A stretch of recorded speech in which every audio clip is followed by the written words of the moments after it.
News पर।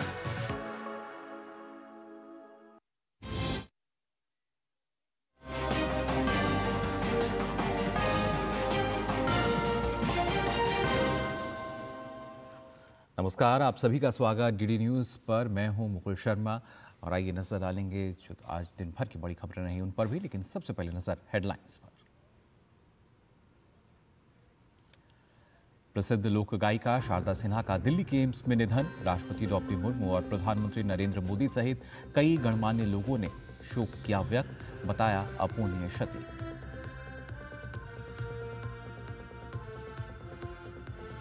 America के 47वें राष्ट्रपति के लिए मतदान जारी, जल्द होगी स्थिति साफ।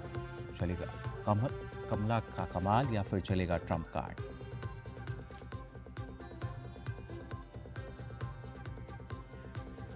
महाराष्ट्र में सेना उद्धव गुट के नेता सुनील राउत के बिगड़े बोल, महिलाओं पर अभद्र टिप्पणी पर भाजपा हमलावर। मामले में कांग्रेस की चुप्पी पर भी बड़ा सवाल।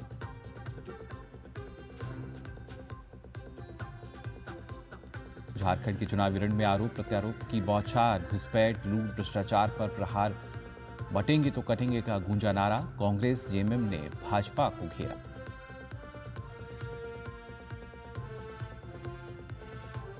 और 25 नवंबर से 20 दिसंबर के बीच चलेगा संसद का शीतकालीन सत्र। राष्ट्रपति ने दी मंजूरी, कई अहम बिलों पर होगी चर्चा।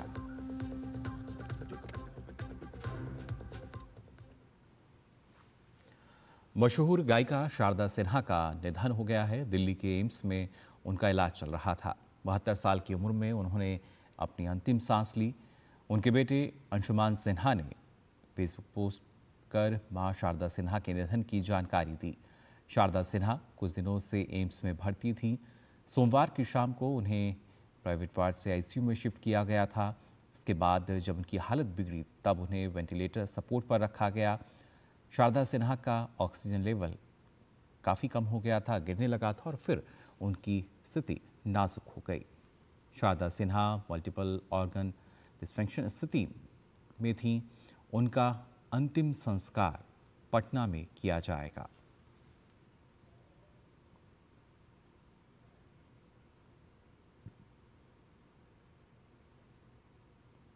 और शारदा सिन्हा का जो जीवन है वो कैसा रहा, आइए इस पर एक नजर डालते हैं।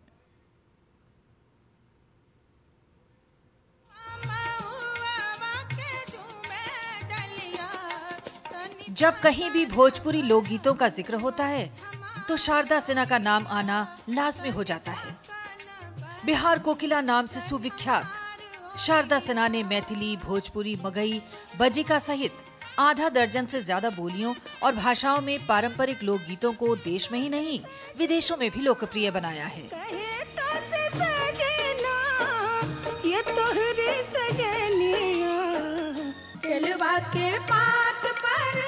छठ के पारंपरिक गीत हों या विवाह के मौके पर गाए जाने वाले संस्कार गीत, इस विधा में शारदा सिन्हा का कोई सानी नहीं। शारदा सिन्हा ने पारंपरिक लोकगीतों को आम लोगों तक पहुंचाया ही नहीं बल्कि इसे संरक्षित भी किया। शारदा जी को बचपन से ही नृत्य और गायन में जबरदस्त दिलचस्पी रही। मणिपुरी नृत्य में आपने महारत हासिल की, लेकिन लोकप्रियता लोक गायन में इतनी अधिक हासिल हुई कि नृत्य और गजल गायकी पीछे छूट गई।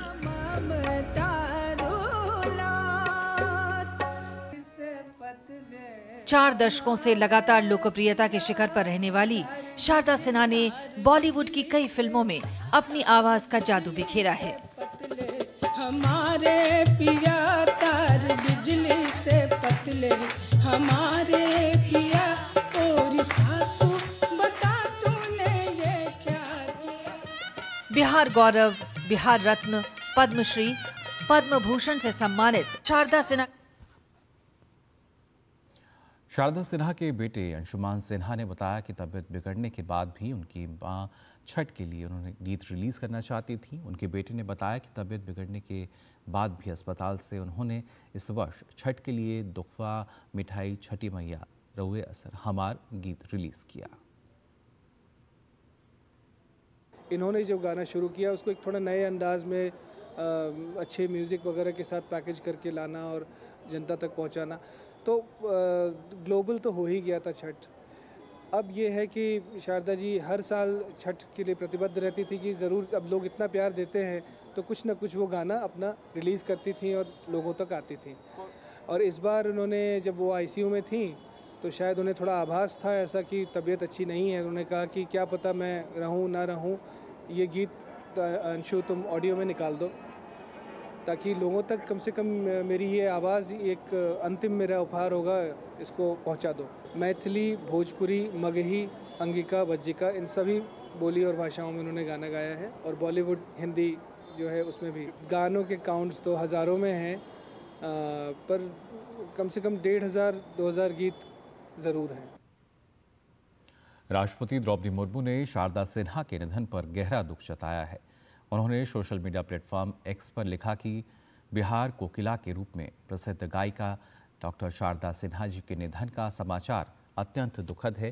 बिहारी लोकगीतों को मैथिली और भोजपुरी में अपनी मधुर आवाज़ देकर शारदा सिन्हा जी ने संगीत जगत में अपार लोकप्रियता पाई। आज छठ पूजा के दिन उनके मधुर गीत देश विदेश में भक्ति का अलौकिक वातावरण बना रहे होंगे। उन्हें वर्ष 2018 में कला के क्षेत्र में पद्म भूषण से भी सम्मानित किया गया था। उनका सुमधुर गायन अमर रहेगा। मैं उनके परिवारजन एवं प्रशंसकों के प्रति गहन शोक संवेदना व्यक्त करती हूँ। और सुप्रसिद्ध लोक गायिका शारदा सिन्हा जी के निधन पर प्रधानमंत्री नरेंद्र मोदी ने भी खेद जताया है। उन्होंने सोशल मीडिया साइट एक्स पर लिखा कि सुप्रसिद्ध लोक गायिका शारदा सिन्हा जी के निधन से अत्यंत दुख हुआ है। उनके गाए मैथिली और भोजपुरी के लोकगीत पिछले कई दशकों से बेहद लोकप्रिय रहे हैं। आस्था के महापर्व छठ से जुड़े उनके सुमधुर गीतों की गूंज भी सदैव बनी रहेगी। उनका जाना संगीत जगत के लिए एक अपूर्णीय क्षति है। शोक की इस घड़ी में मेरी संवेदनाएं उनके परिजनों और प्रशंसकों के साथ हैं। ओम शांति। वहीं केंद्रीय गृह मंत्री अमित शाह ने लोक गायिका शारदा सिन्हा के निधन पर दुख व्यक्त किया। उन्होंने भी सोशल मीडिया साइट एक्स पर लिखा कि अपनी मधुर आवाज़ से 5 दशकों से अधिक समय तक भारतीय संगीत को नई ऊंचाई देने वाली शारदा सिन्हा जी के निधन से अत्यंत दुखी हूँ। बिहार कोकिला के रूप में प्रसिद्ध शारदा सिन्हा जी ने मैथिली और भोजपुरी लोकगीतों को जन जन का कंठहार बनाया और पार्श्व गायिका के रूप में फिल्म जगत को मंत्रमुग्ध करती रहीं। पूर्वांचल के लोक संस्कार उनकी आवाज़ के बिना अधूरे लगते हैं। इस छठ महापर्व पर उनका स्वर भक्तों निश्चय ही और भी भावुक करेगा। दुख की इस घड़ी में मेरी संवेदनाएं उनके परिजनों के साथ हैं। छठी मैया दिवंगत आत्मा को श्री चरणों में स्थान दे। ओम शांति शांति।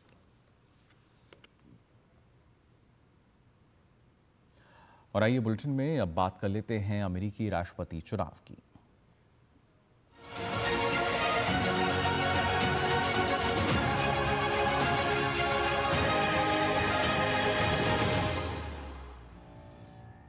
अमेरिकी राष्ट्रपति चुनाव के लिए मतदान जारी है। प्रमुख राज्यों के मतदान केंद्रों पर मतदाताओं की लंबी कतारें देखी जा रही हैं। मतदान के साथ ही कुछ राज्यों में मतगणना का काम भी शुरू हो चुका है। हालांकि अंतिम चुनाव नतीजे के लिए इंतजार करना होगा। अमेरिका भर में मतदान केंद्रों पर लगी ये कतारें विश्व के सबसे पुराने लोकतंत्र का नेता चुनने के लिए हैं। अमेरिकी मतदाता पूर्व राष्ट्रपति ट्रंप और उपराष्ट्रपति कमला हैरिस में किसी एक को देश की कमान सौंपने का फैसला कर रहे हैं। डेमोक्रेटिक पार्टी की कमला हैरिस और रिपब्लिकन उम्मीदवार डोनाल्ड ट्रंप के बीच मुकाबला इतना कांटे का है कि नतीजों का कोई भी पूर्वानुमान लगभग असंभव है। इस चुनाव में अमेरिकी मतदाताओं का उत्साह भी बेमिसाल है। इलेक्शन डे से पहले ही 8 करोड़ 20 लाख से अधिक मतदाता अर्ली वोटिंग में ही मतदान कर चुके हैं। मतदाता सीधे राष्ट्रपति को चुनने के बजाय निर्वाचक चुन रहे हैं। बाद में ये 538 चुने हुए निर्वाचक अगले राष्ट्रपति के लिए मतदान करेंगे। जिस उम्मीदवार को 270 निर्वाचकों का मत मिलेगा, अगले 4 वर्ष के लिए व्हाइट हाउस पर उसी का कब्जा होगा। चुनावी लड़ाई भले ही सभी 50 राज्यों में हो, लेकिन नतीजों का निर्धारण वो 7 राज्य करेंगे जिनका नतीजा डेमोक्रेट्स या रिपब्लिकन किसी भी पक्ष में जा सकता है। यही कारण है कि एरिजोना, जॉर्जिया, मिशिगन, नेवादा, उत्तरी कैरोलिना, पेंसिल्वेनिया और विस्कॉन्सिन में दोनों उम्मीदवारों ने अपना पूरा दम लगा दिया है। महीनों चले इस चुनावी संग्राम में कई उतार चढ़ाव आए। राष्ट्रपति जो बाइडेन डेमोक्रेटिक पार्टी के उम्मीदवार थे, लेकिन जून में ट्रंप के साथ हुई टीवी बहस के बाद वो मुश्किल में आ गए। बहस में कमजोर प्रदर्शन और फिटनेस को लेकर उनकी अपनी पार्टी ही उनके खिलाफ हो गई। इसके बाद बाइडेन को मैदान से हटना पड़ा और उपराष्ट्रपति कमला हैरिस की चुनावी रण में एंट्री हुई। वहीं चुनाव प्रचार के बीच ट्रंप पर हुए जानलेवा हमले ने दुनिया में सनसनी मचाई। जुलाई में पेंसिल्वेनिया में एक रैली के दौरान ट्रंप को निशाना बनाकर गोलीबारी की गई। इस घटना में वो बाल बाल बचे। चुनाव में ट्रंप और कमला हैरिस दोनों ने अपने अपने एजेंडे को मजबूती से सामने रखा। हैरिस ने बाइडेन प्रशासन की नीतियों को आगे बढ़ाने का वादा किया है, वहीं ट्रंप ने बाइडेन प्रशासन की नीतियों को लेकर कमला को जमकर घेरा और वादा किया कि वो राष्ट्रपति बने तो अमेरिकी व्यवस्था में बड़ा सुधार कर सब ठीक कर देंगे। अलग अलग अमेरिकी राज्यों में निर्वाचन से जुड़े अलग अलग नियम हैं, इसलिए मतदान संपन्न होने का समय भी भिन्न भिन्न है। वैसे अधिकतर राज्यों में मतदान भारतीय समय के अनुसार बुधवार सुबह 6:30 बजे के आसपास संपन्न होगा। मतदान खत्म होते ही नतीजे आने शुरू हो जाएंगे। पारंपरिक रूप से डेमोक्रेट्स या रिपब्लिकन्स के साथ जाने वाले राज्यों के नतीजे जल्दी ही स्पष्ट होने की उम्मीद है। परिणाम आने में ज्यादा समय स्विंग स्टेट्स में लग सकता है। पेंसिल्वेनिया और विस्कॉन्सिन जैसे राज्यों में मतगणना नियमों के कारण नतीजे आने में और देर हो सकती है। कुल मिलाकर चुनाव अमेरिका में हो रहा है, लेकिन निगाहें पूरी दुनिया की लगी हैं। अमेरिकी मतदाताओं और बाकी दुनिया को इंतजार है कि कब मतदान संपन्न हो और पता चले कि अमेरिका अगले 4 वर्ष किस दिशा में आगे बढ़ने वाला है। अब से कुछ घंटे पहले राष्ट्रपति पद के लिए रिपब्लिकन उम्मीदवार डोनाल्ड ट्रंप और उनकी पत्नी मेलानिया ने फ्लोरिडा में अपना वोट डाला। इस दौरान वह अपने ट्रेडमार्क लाल कैप में पहने हुए दिखे। पोलिंग बूथ से हमारे संवाददाता अमृतपाल ने वहां हो रहे मतदान का भी जायजा लिया। इस वक्त वेस्ट पाम बीच फ्लोरिडा में हूं। ये वो पोलिंग बूथ है जहां डोनाल्ड ट्रंप रिपब्लिकन कैंडिडेट ने अभी अपना मत दिया है, अपना वोट कास्ट किया है। वोट कास्ट करने के बाद रिपोर्टर से बात करते हुए डोनाल्ड ट्रंप ने ये कहा कि उनको वो कॉन्फिडेंट हैं कि वो जीत रहे हैं, क्योंकि रिपब्लिकन वोटर्स काफ़ी तादाद में बाहर आके वोट कर रहे हैं आज के दिन। पर ज़्यादा अहम बात उन्होंने ये कही कि वो वायलेंस नहीं चाहते। उन्होंने कहा कि उनके कैंप की तरफ से कोई वायलेंस नहीं होगी। तो ये एक अहम मैसेज डोनाल्ड ट्रंप की तरफ से, क्योंकि ये सबसे बड़ी एप्रीहेंशन इस वक्त ये है कि क्या इलेक्शन के दिन या आने वाले दिनों में जब रिजल्ट्स बाहर आने शुरू हो जाएंगे, जो साइड लूज करेगी, हारेगी, क्या वो वायलेंस पे रिजॉर्ट करेगी। तो डोनाल्ड ट्रंप ने ये साफ किया कि उनका कैंप वायलेंस नहीं करेगा। जनवरी 6, 2021 जैसी वारदात फिर नहीं देखने को मिलेगी अमेरिका में। ये एक बड़ा मैसेज है, अहम मैसेज है डोनाल्ड ट्रंप के द्वारा। कैमरामैन संजय जैना के साथ अमृतपाल सिंह, वेस्ट पाम बीच, फ्लोरिडा। बात महाराष्ट्र की, जहां नामांकन पत्रों की वापसी की समय सीमा खत्म होने के बाद राज्य में चुनावी दंगल की तस्वीर साफ हो गई है। नाम वापसी के समय सीमा खत्म होने के बाद महाराष्ट्र में कुल 4140 उम्मीदवार मैदान में बचे हैं। वहीं प्रदेश में सभी दलों ने चुनाव प्रचार तेज कर दिया है, पर इस बीच कुछ नेता भाषा की मर्यादा को तार-तार कर रहे हैं। महाराष्ट्र विधानसभा के लिए चुनाव प्रचार जोरों पर है। इस बीच आरोप और प्रत्यारोपों के बीच भाषा की गरिमा भी टूटती नजर आ रही है। टक्कर तो ऐसी होनी चाहिए अपनी लेवल की, लेकिन कोई टीका ही नहीं मेरे साथ में, आने की हिम्मत ही नहीं। सब पीछे सब पीछे सब पीछे। तो अभी किसी को बकरा बनाना ही था तो उस बकरी को मेरे गले में डाल दिया। भाषा का ये स्तर देखिए, इतना घमंड की भाषा की मर्यादा ही भूल गए हैं सुनील राउत। शिवसेना उद्धव बालासाहब ठाकरे पार्टी के नेता सुनील राउत के खिलाफ विक्रोली पुलिस स्टेशन में मामला दर्ज किया गया है। राउत ने अपनी प्रतिद्वंदी शिवसेना एकनाथ शिंदे गुट की उम्मीदवार सुवर्णा करंजे पर अपमानजनक टिप्पणी की है। इससे पहले शिवसेना यूबीटी के ही नेता अरविंद सावंत ने शाइना एनसी पर अभद्र टिप्पणी की थी। राउत के अपमानित बयान के बाद जुबानी जंग तेज हो गई है। हालांकि शिवसेना उद्धव बालासाहब ठाकरे पार्टी के नेता प्रियंका चतुर्वेदी सुनील राउत का बचाव करती नजर आईं। ये गलत है ना किसी महिला के बारे में ऐसी बात कहना, कोई भी जाति धर्म के होने दो, ये कहना तो बहुत बुरी बात है। लेकिन इसके संस्कार ही ऐसे, उनका बड़ा भाई जो कर रहा है वही ये छोटा भाई करेगा ना, उनको समझाने वाला कोई नहीं है। महिला शक्ति का रूप है और ये उबाटा सेना हमारा अपमान लगातार करते जा रहे हैं। महिला को बकरी बुलाना, मुझे लगता है ये ना सिर्फ निंदाजनक है, महाराष्ट्र की हर एक महिला उठ के मुंह तोड़ जवाब देगी। एक तरफ माल, एक तरफ बकरी, कहाँ से निकल रही है ये मनस्थिति और मानसिकता। बलि का बकरा तो आज पहली बार मैं सुन रही हूँ कि आप किसी से जोड़ ले, महिलाओं से जोड़ ले। मैंने कितनी बार मैंने खुद ने ये इस्तेमाल किया है इस शब्द को कि देखिए कि एक उम्मीदवार को बलि का बकरा बना दिया गया। देखिए ये जो प्रचार के लिए जा रहे हैं बलि के बकरे बन रहे हैं। महाराष्ट्र विधानसभा चुनाव में बागियों से जूझ रहे दोनों गठबंधनों में से महायुति बाजी मारती नजर आ रही है। सबसे ज्यादा सीटों पर लड़ने वाली भारतीय जनता पार्टी बागी नेताओं को मनाने में भी सबसे आगे दिख रही है। पार्टी ने राज्य में कई नेताओं को मना लिया और उन्हें नामांकन वापस लेने पर भी राजी कर लिया है। महाराष्ट्र के उप मुख्यमंत्री और भाजपा के वरिष्ठ नेता देवेंद्र फडणवीस के मुताबिक 99% बागी नेताओं ने नामांकन वापस ले लिया है और जो बचे हैं उनके ऊपर कार्रवाई की जाएगी। 99% बागियों ने तो नामांकन वापस ले लिया है। अब बहुत कम बागी बचे हैं, जो 1% बचे हैं उनको ऊपर हम कार्रवाई करेंगे।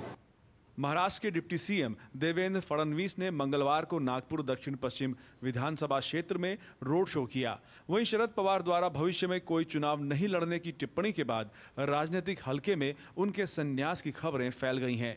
हालांकि उन्होंने कहा कि वे लोगों की सेवा करना नहीं छोड़ेंगे। Bureau report, DD news. और वहीं झारखंड के सियासी रण को जीतने के लिए भी सभी दलों ने चुनाव अभियान तेज कर दिया है। भाजपा की ओर से राजनाथ सिंह और उत्तर प्रदेश के मुख्यमंत्री योगी आदित्यनाथ ने चुनावी सभाएं कर एनडीए के लिए वोट मांगे। वहीं हेमंत सोरेन और मल्लिकार्जुन खड़गे ने भी प्रचार के दौरान अपनी जीत का दावा किया। झारखंड विधानसभा चुनाव के पहले चरण को लेकर राजनीतिक दलों ने पूरी ताकत झोंक दी है। एनडीए व इंडी गठबंधन के स्टार प्रचारक चुनाव मैदान में उतरकर राजनीतिक बाजी अपने पक्ष में करने में जुट गए हैं। इसी कड़ी में रक्षा मंत्री और भाजपा के वरिष्ठ नेता राजनाथ सिंह ने झारखंड में चुनाव प्रचार को धार दी। उन्होंने हेमंत सोरेन सरकार पर हमला बोलते हुए कहा कि प्रदेश में सरकार बनने पर हम अवैध बांग्लादेशी घुसपैठ को रोकने और आदिवासी समुदायों के अधिकारों की रक्षा करेंगे। अवैध घुसपैठ पर पूरा रोक लगाएंगे। घुसपैठियों द्वारा कब्जाई आदिवासी जमीन को वापस लौटाने के लिए कानून बनाएंगे। समान नागरिक संहिता लागू करेंगे, लेकिन आदिवासी भाइयों पर लागू नहीं करेंगे। उससे आदिवासी भाइयों को बाहर रखा जाएगा। वहीं झारखंड में विधानसभा चुनाव प्रचार के लिए पहुंचे उत्तर प्रदेश के सीएम योगी आदित्यनाथ ने सोरेन सरकार में मंत्री रहे आलमगीर आलम की तुलना औरंगजेब से कर दी। उन्होंने कहा कि जैसे औरंगजेब ने देश को लूटा था, वैसे ही आलमगीर ने राज्य के गरीबों को लूटा है। इसके साथ ही योगी आदित्यनाथ ने फिर से बटेंगे तो कटेंगे का नारा दोहराया। इस देश का इतिहास गवाह है, जब भी जाति के नाम पर, क्षेत्र के नाम पर, भाषा के नाम पर बंटे हैं तो निर्ममता से कटे भी हैं। ये बांटने वाले लोग देश के साथ धोखा दे रहे हैं। दूसरी तरफ इंडी गठबंधन के नेताओं ने भी प्रचार तेज कर दिया है। इस कड़ी में प्रदेश के मुख्यमंत्री हेमंत सोरेन ने दावा किया है कि झारखंड की आधी आबादी को सशक्त करने का काम अबुआ सरकार में हुआ है। वहीं कांग्रेस अध्यक्ष मल्लिकार्जुन खड़गे ने हजारीबाग और कांके में प्रचार कर गठबंधन के प्रत्याशियों के लिए वोट मांगे। हमारी महिला दीदियों को महिला सशक्तिकरण पर हम लोगों ने काम किया और हमने संकल्प लिया है कि हम फिर से सरकार बनाएंगे। अगले 5 साल के अंदर आप लोगों के गरीब गुरुआ लोगों के खाते में 1-1 लाख रुपया भेजने का हम काम करेंगे। हमारे जितने भी कैंडिडेट है गठबंधन के, सभी उम्मीदवारों को जिताना और यहाँ पर हेमंत सोरेन की सरकार, गठबंधन की सरकार बनाना। गौरतलब है कि झारखंड में 2 चरणों में 81 सीटों पर मतदान होना है। पहले चरण में 13 नवंबर को 43 सीटों पर वोट डाले जाएंगे, जबकि दूसरे चरण में 38 सीटों के लिए 20 नवंबर को मतदान होगा। वहीं 23 नवंबर को मतगणना के साथ ही पता चल जाएगा कि किसके सिर पर ताज सजेगा।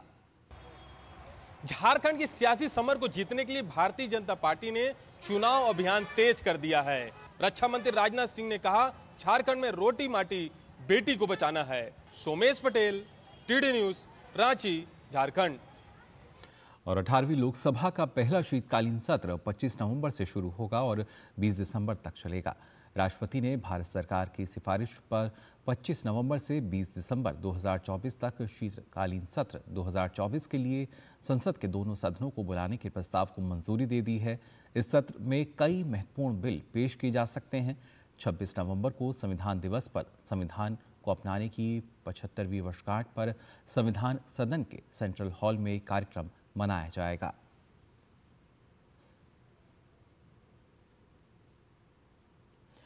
कर्नाटक के कई जिलों में किसानों की जमीन को वक्फ संपत्ति के रूप में चिन्हित किए जाने को लेकर बवाल बढ़ गया है। इसके विरोध में भाजपा लगातार विरोध कर रही है। वहीं ये मामला अब वक्फ संशोधन विधेयक पर संयुक्त संसदीय समिति के समक्ष भी पहुंच गया है। जेपीसी अध्यक्ष जगदंबिका पाल कर्नाटक का दौरा कर वहां के किसानों से भी मुलाकात करेंगे। कर्नाटक में हुबली और बीजापुर सहित कई जगहों पर किसानों की जमीन को वक्फ की जमीन बताने का मामला अब वक्फ संशोधन बिल पर बनी जेपीसी के समक्ष पहुंच गया है। जेपीसी के अध्यक्ष कर्नाटक का दौरा कर बीजापुर और हुबली में आंदोलन कर रहे किसानों से मुलाकात करेंगे। जेपीसी अध्यक्ष जगदंबिका पाल से इस मामले का संज्ञान लेने का अनुरोध बीजेपी सांसद तेजस्वी सूर्या ने किया था। तेजस्वी सूर्या का आरोप है कि कर्नाटक में कई जगहों पर किसानों को राज्य की कांग्रेस सरकार की तरफ से ऐसे नोटिस आ रहे हैं जिनमें उनकी जमीन को वक्फ की जमीन बताया गया है। कर्नाटका के कई सारे डिस्ट्रिक्ट्स में हजारों एकड़ जमीन जो आम किसान की है, इसको बिना नोटिस देके, बिना सुनवाई करके वक्फ बोर्ड ने अपने नाम पे बदल दिया। इस मामले के सुर्खियों में आने के बाद से राज्य सरकार ने एक जगह पर किसानों को मिले नोटिस वापस ले लिए थे, लेकिन पूरे राज्य में कांग्रेस सरकार के खिलाफ किसानों का प्रदर्शन देखने को मिल रहा है और राज्य बीजेपी के तमाम नेता भी सिद्धारमैया सरकार के खिलाफ प्रदर्शन कर रहे हैं। इस बीच दिल्ली में संसद भवन परिसर में मंगलवार को भी जेपीसी की बैठक हुई। समिति के सामने दाऊदी वोहरा समाज के प्रतिनिधियों ने भी अपनी राय रखी। सूत्रों के मुताबिक वोहरा समाज के प्रतिनिधि चाहते हैं कि उनके समाज को वक्फ कानून के दायरे से बाहर रखा जाए। दोपहर में इस बीच विपक्ष के कई सदस्यों ने लोकसभा अध्यक्ष ओम बिरला से मुलाकात की और जेपीसी की बैठकों को लेकर अपनी चिंताओं को सामने रखा। जेपीसी के अध्यक्ष जगदंबिका पाल ने इससे पहले सुबह साफ कहा कि जेपीसी के गठन के बाद से ही इसकी कई बैठकें हुई हैं और विभिन्न स्टेक होल्डर्स को खूब मौका दिया जा रहा है। पिछले 2 महीने में हम अब तक लगभग 20 बैठकें कर चुके हैं। सबको बोलने का अवसर देते हैं। जितने लोगों को कहा जा रहा है, हमारे कोई मेंबर ऑफ पार्लियामेंट चाहे पोजीशन के हों चाहे रूलिंग पार्टी, जिसको कहते हैं कि इसको विटनेस के रूप में अपेयर कर लीजिए, क्योंकि सरकार ने अगर जेपीसी को रेफर किया तो उसका उद्देश्य है कि ज़्यादा से ज़्यादा स्टेक होल्डर से, हितधारकों से बात कर सके। गौरतलब है कि 9 नवंबर से जेपीसी की बैठक 5 अलग अलग शहरों में भी आयोजित की जाएंगी और विभिन्न पक्षकारों से वक्फ कानून को लेकर उनकी राय जानी जाएगी। जेपीसी को अपनी रिपोर्ट संसद के शीतकालीन सत्र के पहले हफ्ते तक सदन के पटल पर पेश करनी है। सरकार पहले ही कह चुकी है कि वक्फ संशोधन बिल किसी की जमीन छीनने का बिल नहीं है, बल्कि इन संशोधनों से वक्फ की जमीनों का बेहतर रखरखाव होगा और इससे गरीब मुस्लिमों और मुस्लिम महिलाओं को फायदा होगा। शैलेंद्र मिश्र, डीडी न्यूज, दिल्ली। और केंद्र सरकार ने महंगाई पर नियंत्रण रखने और आम लोगों को राहत देने के लिए केंद्रीय भंडार एनसीसीएफ और नेफेड के माध्यम से सस्ती दरों पर चावल और आटा बेचने के दूसरे चरण की शुरुआत की है। केंद्रीय खाद्य और उपभोक्ता मामलों के मंत्री प्रहलाद जोशी ने कहा कि भारत ब्रांड के अंतर्गत चावल 34 रुपये प्रति किलो और आटा 30 रुपये प्रति किलो की दर पर उपलब्ध कराया जा रहा है। उन्होंने कहा कि प्रधानमंत्री नरेंद्र मोदी के निर्देशों पर सरकार 22 किस्म के खाद्य पदार्थों की कीमतों की निगरानी करती है और बाजार में कीमतें बढ़ने पर मूल्य स्थिरीकरण निधि से सस्ती दरों पर लोगों को दालें, टमाटर, प्याज, चावल और आटा उपलब्ध करवाया जाता है। भारत ब्रांड के अंतर्गत अब केंद्र सरकार सस्ता चावल और आटा भी उपलब्ध करवा रही है। भारत ब्रांड के दूसरे चरण की शुरुआत करते हुए केंद्रीय खाद्य और उपभोक्ता मामलों के मंत्री प्रहलाद जोशी ने कहा कि बाजार में बढ़ती कीमतों को ध्यान में रखते हुए केंद्र सरकार ये फैसला करती है जिससे आम लोगों को राहत मिल सके। इससे पहले भी केंद्र सरकार ने प्याज, टमाटर और दालें भी सस्ती दरों पर उपलब्ध करवाने का फैसला किया था। भारत आटा और भारत चावल 5 और 10 किलो की बोरी में नेफेड, केंद्रीय भंडार और एनसीसीएफ के आउटलेट्स और मोबाइल वैन के माध्यम से लोगों को उपलब्ध करवाया जा रहा है। फार्मर्स का तो हम लगभग गेहूं और धान पूरा खरीद लेते हैं एमएसपी के ऊपर, और प्राइस स्टेबलाइजेशन फंड के द्वारा जब भी जनरल मार्केट में थोड़ा प्राइस राइजिंग ट्रेंड रहता है, हम आम आदमी के लिए, सामान्य कंज्यूमर के लिए भी एक रिलीफ देने के लिए मोदी जी के द्वारा ये जो गत 3-4 साल से प्राइस स्टेबलाइजेशन फंड हमने शुरू किया है, उस योजना में ये आगे बढ़ रहे हैं। केंद्रीय मंत्री प्रहलाद जोशी ने कहा कि भारत ब्रांड के दूसरे चरण की शुरुआत में अभी 3.69 लाख मैट्रिक टन गेहूं और 2.91 लाख मैट्रिक टन चावल सस्ती दरों पर बेचने के लिए उपलब्ध है।